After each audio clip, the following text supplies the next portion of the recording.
Chapter 380 finally got released a few days ago, and it was all in all, not gonna lie, I found it kind of disappointing.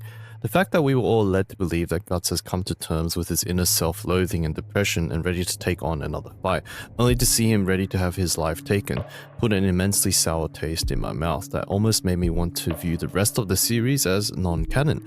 But nevertheless, the chapter itself was still at least something that added value to the extended universe of Berserk, as there are a few things that some of you may have missed in this chapter. The chapter 380 begins with a fresh look at something we have never ever witnessed before, a somewhat controlled battle against the demonic forces. This isn't something we have ever truly witnessed in Berserk, and there is one element in this chapter that makes it all possible: light.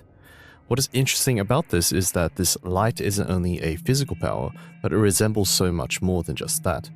Firstly, the fact that it was originally cast by Farnese goes to show the polarity of her complex character, and how far she has come since the Conviction arc, where we saw Farnese as someone bathed in light, but was very much controlled by her darkened heart and desires.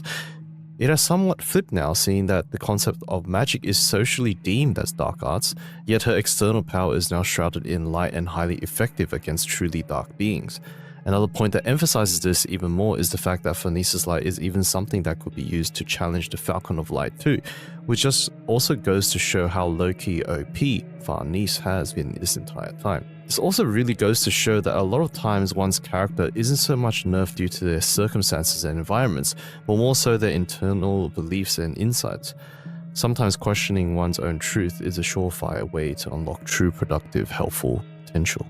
Now, almost in contrast to this, the chapter takes a dip into the dungeon where we were once again met with Guts and his mysterious visitor, revealed to be Rakshas.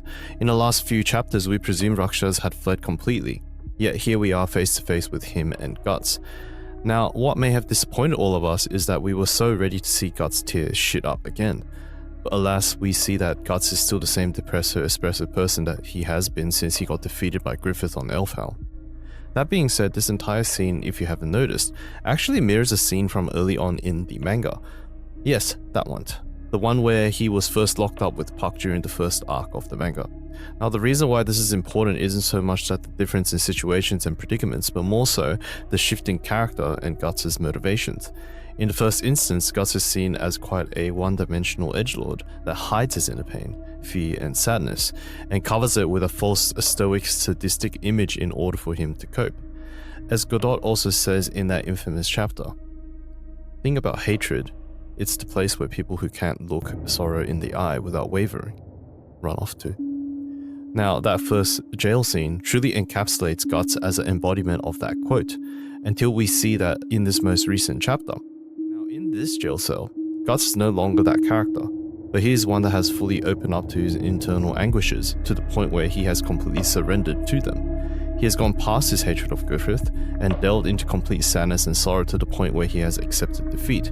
And with the additional influences of both Rakshas and Silat, we can confirm that Guts has become a shell of what he used to be.